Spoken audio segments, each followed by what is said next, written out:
इतिहास के अंतर्गत असहयोग आंदोलन के बारे में अध्ययन करेंगे। महात्मा गांधी जनवरी 1915 में साउथ अफ्रीका से सफल सत्याग्रह की ख्याति प्राप्त कर भारत लौट आए। इसी संदर्भ में श्री पोलक ने लिखा है कि गांधी जी संयुक्त अफ्रीका से अपने साथ विशिष्ट दर्शन तथा एक राजनीतिक पद्धति लाभ थे, जिसकी उपयोगिता सिद्ध हो चुकी थी। गोपाल कृष्ण गोखले जैसे उदारवादी नेता से आशीर्वाद लेकर उन्होंने राजनीति में प्रवेश किया। प्रथम विश्व युद्ध के दौरान महात्मा गांधी ने भारतीय जनता से विशिष्ट सरकार के साथ पूरा सहयोग करने की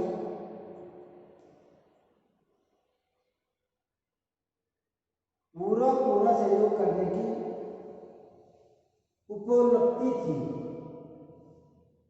उस अपील के उत्तर में भारत ने लगभग 10 लाख सैनिकों की सेना भेजी और सहायता कोष से लगभग 10 करोड़ रुपए दिए। युद्ध काल में ब्रिटिश शासन के प्रावधान किया और सहयोग के कारण उन्हें केसर हिंद की उपाधि प्रदान की गई। परंतु इस युद्ध के पश्चात ब्रिटिश सरकार ने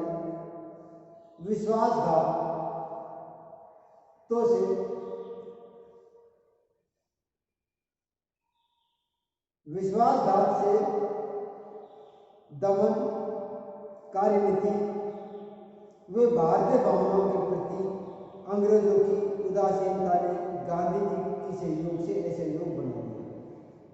यानी कि जब गांधी जी ने अंग्रेजों का साथ दिया और उनके साथ सहयोग किया, जब अंग्रेजों ने भारतीयों के साथ दमनकारी नीति अपनाई और उनको जो सहयोग की जगह उन्होंने भारतीयों ने असहयोग की स्थिति अपनाई। जब उनको सहयोग नहीं दिया गया था तब उन्होंने भारतीयों ने सहयोग की जगह सहयोग की नीति अपनाई, क्योंकि उनको पता था कि भारतीय के साथ जो सहयोग करेंगे तो उनका उल्टा फल हो सकता है। और भारतीयों ने सहयोग इसलिए किया कि उनका साथ कुछ भलाई के कार्य करेंगे, लेकिन दोनों ही विपरीत परिस्थिति। प्रोफेसर विपिन चंद्रा लिखते हैं कि 20वीं सदी के दूसरे दशक के अंतिम वर्ष 1920 में भारतीय जनता के खिलाफ निराशा और सौभाग्य का वर्ष था। जनता को उम्मीद लगाई प्रथम विश्व युद्ध के बाद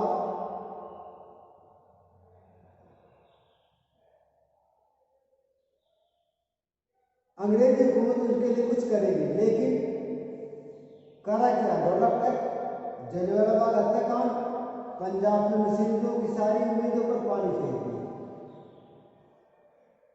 जनता समझ गई अंग्रेज हुकूमत सिवा दमन के लिए कुछ नहीं कर सकती। इन परिस्थितियों में जनता ने गांधी जी को राष्ट्रव्यापी आंदोलन में सहयोग दिया और असहयोग आंदोलन शुरू होने का संक्षेप कारण निम्न गिनाया जा सकता है।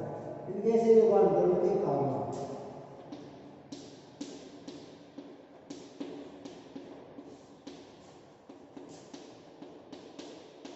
असहयोग आंदोलन के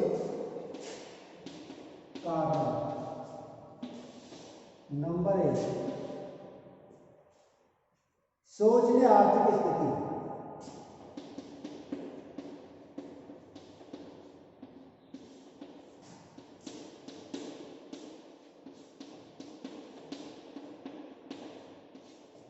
शोचनीय आर्थिक स्थिति। युद्ध काल में भारत द्वारा बाहर भेजी गई सेनाओं का संपूर्ण व्यय जो 1.5 अरब था, जो 1.5 अरब पाउंड से भी अधिक था, 1.5 अरब पाउंड से भी अधिक था, भारत ने सहन किया। यानी कि जो पैसे युद्ध काल के दौरान भारत ने अंग्रेजों को भेजे थे वो सारा भारत को सहन करना, जिससे भारत की स्थिति बहुत खराब हो गई। वस्तुओं का अभाव होने के कारण आवश्यक वस्तुओं के मूल्यों में असाधारण वृद्धि हो गई। खाद्यान्नों के मूल्यों में 93% महंगाई बढ़ गई। खाद्यान्नों के मूल्यों पर 93% महंगाई बढ़ गई। कई स्थानों पर महंगाई के विरुद्ध विद्रोह, मजदूर हड़ताल, दंगे हुए। सरकार ने अतिरिक्त लाभ कर लगाकर पूंजीपतियों से भी धन एकत्रित किया। यानी कि सरकार ने पूंजीपतियों पर भी अतिरिक्त लाभ कर लगाकर उन पर धन की वसूल किया गया था। अब ऐसी स्थिति में सरकार की स्थिति और भी ज्यादा शोचनीय हो गई।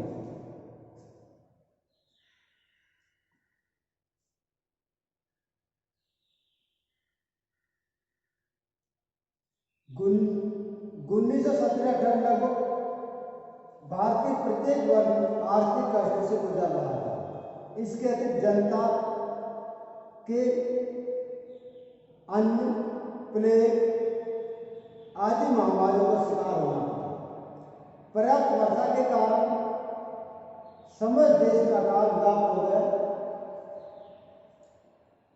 अनुमान 8 लाख व्यक्ति प्लेग से और 80 लाख व्यक्ति महामारी के शिकार हुए। सरकार ने कोई प्रभावशाली कदम नहीं उठाया। तो ऐसी स्थिति में सरकार की अंतर्गत स्थिति और ज्यादा खराब हुई, आर्थिक स्थिति कमजोर हो गई। दूसरा कारण है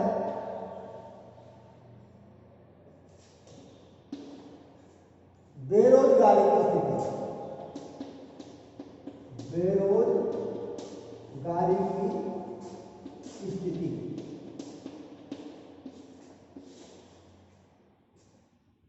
इन प्रकोपों के अतिरिक्त जो लोग युद्ध के दौरान भर्ती किए गए थे, युद्ध के बाद उन्हें निकाल दिया गया। इससे हजारों व्यक्ति बेकार हुए और बढ़ती हुई महंगाई के कारण उनकी दशा दयनीय हो गई। यानी कि वो लोग जो रोजगार मिला था वो रोजगार उनके हाथों से जाता रहा। अगला है तीसरा, 1919 की माउंट फोर्ट सुधार से निराशा। 1919 के माउंट फोर्ट सुधारों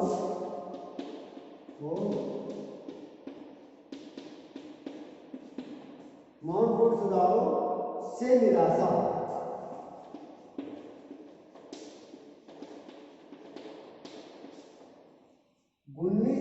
के माउंट फोर्ट सुधारों से निराशा। सामान्य भारतीयों की आशा थी, सामान्यतः भारतीयों की आशा थी कि युद्ध के पश्चात उनकी युद्धकालीन सेवाएं और ब्रिटेन ने उक्त घोषणाओं के कारण भारत में सशस्त्र सैनिकों की स्थापना की जाएगी। यानी कि युद्ध काल के दौरान उनके लिए कोई सुधारों से संबंधित कोई कार्य किए जाएंगे, कोई नई संस्थाएं खोली जाएंगी। लेकिन युद्ध के बाद सुधार योजना जिस रूप से प्रस्तुत की गई थी उसमें केंद्र सरकार की भांति अनुदारवादी बनी रही। प्रांतों में उत्तरदायीपूर्ण शासन की स्थापना नहीं की गई। अगस्त 1918 के कांग्रेस के अधिवेशन इन सुधारों की अपर्याप्त निराशाजनक बताया।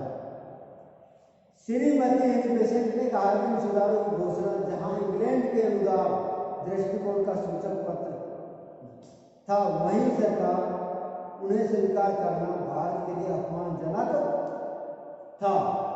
यानी कि माउंटफोर्ट सुधारों से जनता को काफी निराशा हुई, यानी कि जो सुविधाएं दी गई थी उन सुविधाओं के द्वारा भारतीयों को असंतोष का सामना करना पड़ा था। अगला है जो पॉइंट है अपना रॉलट एक्ट।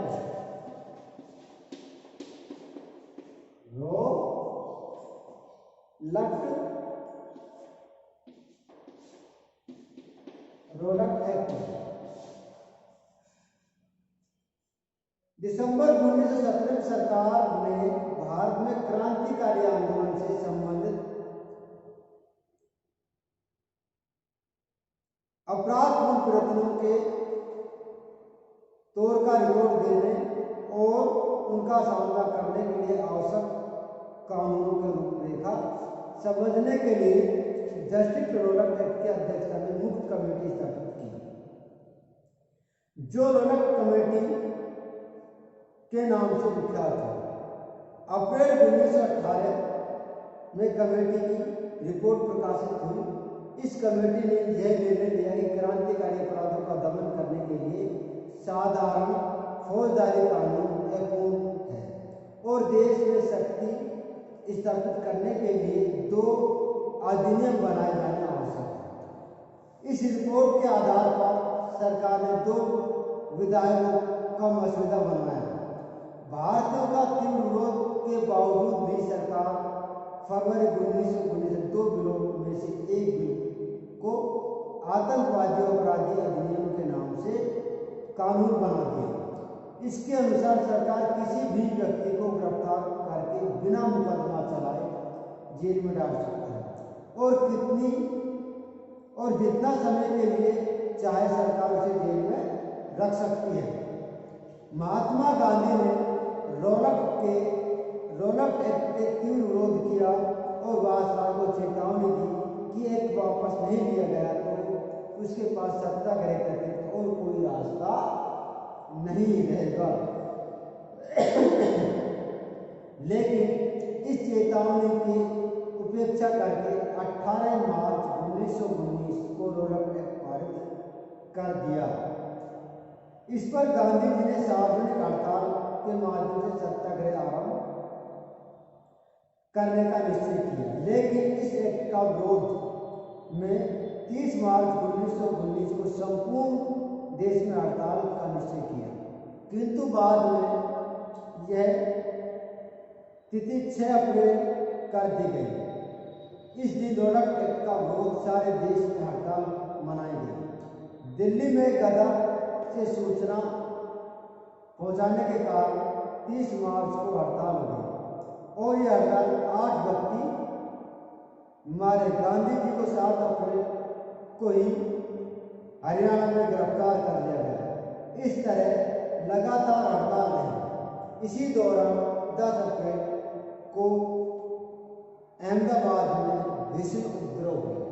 यानी कि रॉलट एक्ट का विरोध किया गया कि ये रॉलट एक्ट बिना वकील बिना दलील के किसी भी व्यक्ति को गिरफ्तार कर सकता है और मन में आए कितने भी समय तक उसको जेल में रख सकता है।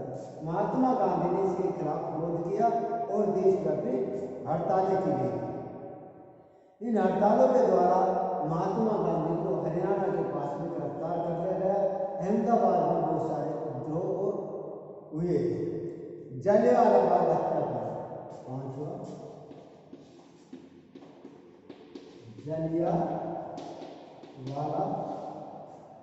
जलियांवाला बाग हत्याकांड।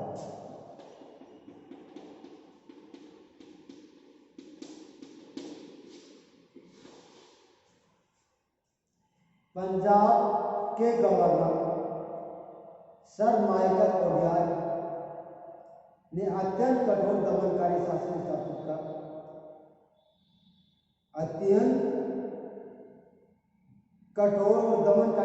स्थापित कर रखा था। 10 अप्रैल 1919 को अमृतसर को डिप्टी कमिश्नर बनाकर किसी कारण से दो प्रसिद्ध नेता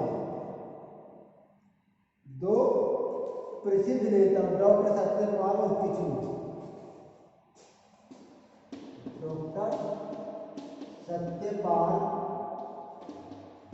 और किचलू को डॉक्टर सत्यपाल और डॉक्टर किचलू को गिरफ्तार कर लिया गया और उन्हें धर्मशाला के में नजरबंद कर दिया गया। जनता ने आक्रोश के कारण जुलूस बनाकर अपने नेताओं की मांग की रिहाई के लिए डिप्टी कमिश्नर की कोठी की तरफ बढ़ना शुरू कर दिया। यद्यपि भीड़ शांति थी, लेकिन रास्ते में रेल पुल के पास पुलिस ने गोली चला दी, जिससे 2 व्यक्ति मारे गए। इसी भीड़ ने अनियंत्रित के बाद क्रुद्ध हो गई और यूरोपीय लोगों पर आक्रमण करना प्रारंभ कर दिया। भीड़ नेशनल बैंक और ओरिएंटल बैंक में आग लगा दी गई। यूरोपियों को मार डाला। डाउन रोड की दूसरी सार्वजनिक इमारतों को नष्ट कर दिया गया। टेलीफोन के तार काट डाले गए और श्रीमती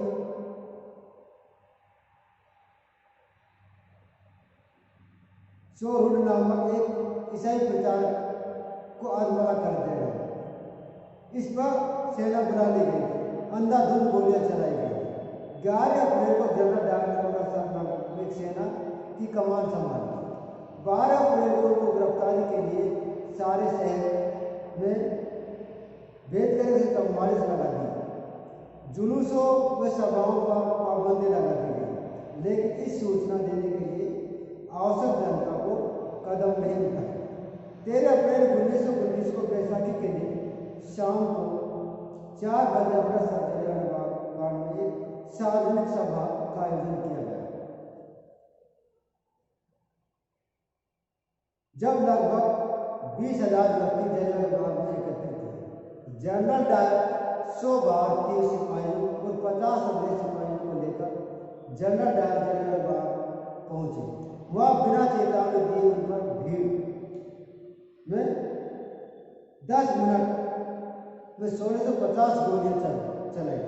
सरकारी रिपोर्ट के अनुसार 389 मारे गए और 12 व्यक्ति घायल हुए, परंतु कांग्रेस द्वारा जांच कमेटी की रिपोर्ट के अनुसार 1000 व्यक्ति मारे गए।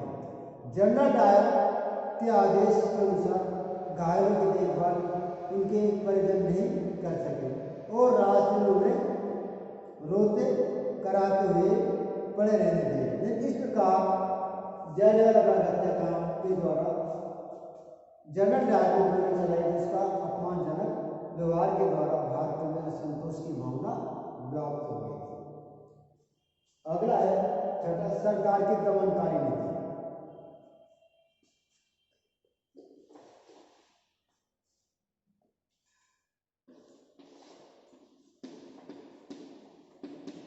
सरकार की दमनकारी नीति।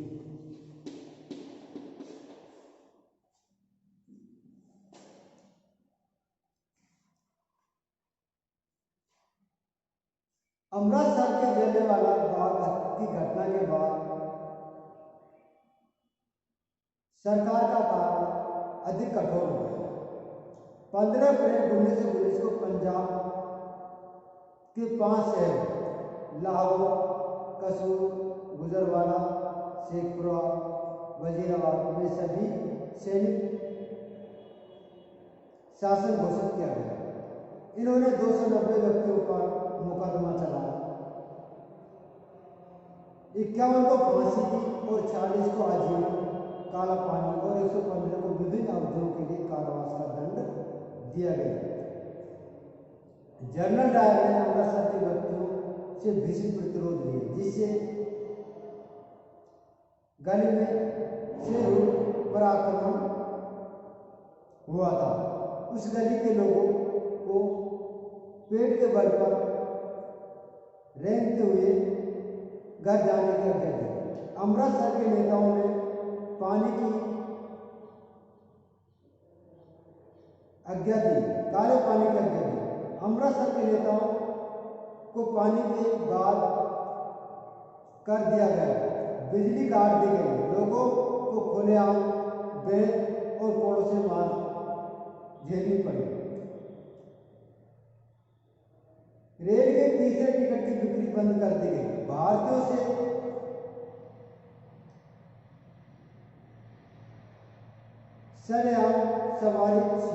सरेआम सवारी छीनकर कॉलेज स्कूल के छात्रों और यूनियन जेल भी सलामी के लिए 10 मील दौड़ाकर जनता को वो काफी कष्ट और बेहोश हो जाने को दंड दिए गए।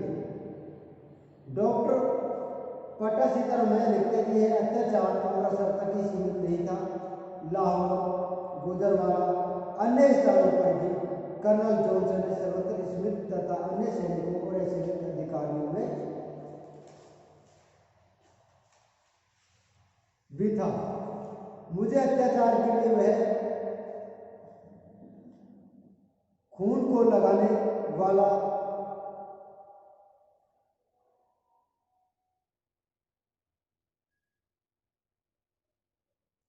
और जो किसान दौड़कर खेतों में एकत्रित हुए उनको गोलियों से भून दिया। गांधी जी के अत्यधिक आघात पहुंचा और गांधी जी के लिए बहुत अब सब सूचित किए गए थे। गांधी जी ने लिखा कि मुझे इस बात का कोई आश्चर्य नहीं कि जिस बात की लड़ाई में सबसे अधिक सैनिक ब्रिटिश सरकार को दिए वही प्रातः इस प्रकार के पारिवारिक ज्यादा तो कैसे सह सकते हैं। इसके बाद हंटर कमेटी की रिपोर्ट से निराशा।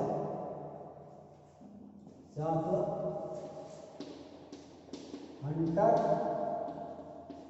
कमेटी की रिपोर्ट से निराशा।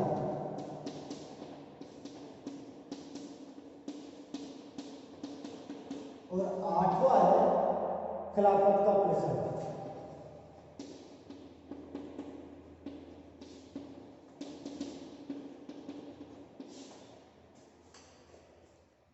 जलियांवाला बाग की दुर्घटना की सूचना जब दूसरे क्षेत्रों में भारतीयों को मिली तो प्रत्येक कोने में पंजाब के अत्याचारों की जांच के लिए मांग की गई। रविंद्रनाथ टैगोर ने इस विरोध में अपने सर की उपाधि त्याग दी। इसी कारण शंकर नारायण ने गवर्नर जनरल कार्यकारी परिषद से त्याग पत्र दे दिया। सरकार ने मुक्त जांच समिति नियुक्त की जिसको अध्यक्ष हंटर थे। दूसरी ओर कांग्रेस में भी तथ्यों की जांच के लिए मुक्त समिति नियुक्त की गई थी जिसके सदस्य पंडित मोतीलाल नेहरू, मदन मोहन मालवीय, गांधी आदि थे। हंटर कमेटी के सम्मुख जनरल डायर के गौरपूर्ण में कहा यह तो एक फौजी गाड़ी लेकर गया था, वहां जाकर देखा तो बाग के भीतर घुस ही नहीं सकती, इसी कारण से बाहर छोड़ देना पड़ा। मेरी इच्छा है कि अमृतसर वालों को सजा देने की थी। हंटर कमेटी ने 1921 में अपनी रिपोर्ट दी और भारत सरकार ने इस क्षेत्र में पहले ही संबंधित अधिकारियों को दंड से बचाने के लिए मॉनिटरी बिल पास कर दिया। हंटर की रिपोर्ट में पंजाब के अत्याचारों को केवल सफाई पेश की गई और सरकारी अधिकारियों का दृष्टिकोण उचित सिद्ध करने के लिए प्रयास किया। यह रिपोर्ट मेजर जनरल के कार्यों के कर्तव्य से निष्ठ पर गलत धारणा के विरुद्ध बताया। जनरल डायर की स्थिति के पुल बांध दिए गए थे और उसे ब्रिटिश साम्राज्य का शेर बताया। उसके प्रशासकों ने मुक्त तलवार और 20,000 पाउंड की एक थैली भेंट की, परंतु कांग्रेस की जन समिति जनरल डायर के अत्याचारों से पूर्ण कार्य में कठोर शब्दों की निंदा की। खिलाफत का प्रश्न। प्रथम विश्व में टर्की ने अंग्रेजों के विरुद्ध जर्मनी का साथ दिया। इस समय भारतीय मुसलमानों की धार्मिक भक्ति टर्की के साथ थी और उनकी राजनीति भक्ति ब्रिटेन के प्रति थी। अतः भारतीय मुसलमानों को यह व्युत्पन्न हो गया कि संभवतः युद्ध की समाप्ति के बाद ब्रिटेन टर्की का प्रतिरोध लड़ेगा। युद्ध में भारतीय मुसलमानों का सहयोग प्राप्त करना भी आवश्यक था। अतः ब्रिटिश प्रधानमंत्री थॉमस जॉर्ज ने भारतीय मुसलमानों को आश्वासन देते हुए घोषित किया कि युद्ध में उपयुक्त इंग्लैंड टर्की के विरुद्ध प्रतिरोध की नीति नहीं अपनाएगा और नहीं टर्की साम्राज्य को छिन्न भिन्न होने देगा। परंतु यह समाप्त होने के बाद ब्रिटिश द्वारा किए गए आश्वासनों को पूरा नहीं किया गया और ब्रिटेन ने भारतीय विश्वासघातों से भारतीय मुसलमानों को तीव्र आघात पहुंचा और देश में गैर शक्तिशाली खिलाफत आंदोलन उठ खड़ा हुआ। लेकिन हम देखते हैं कि ये असहयोग आंदोलन के कारण थे। अगले इसके अंतर्गत असहयोग आंदोलन के महत्व उद्देश्य के बारे में अध्ययन करेंगे।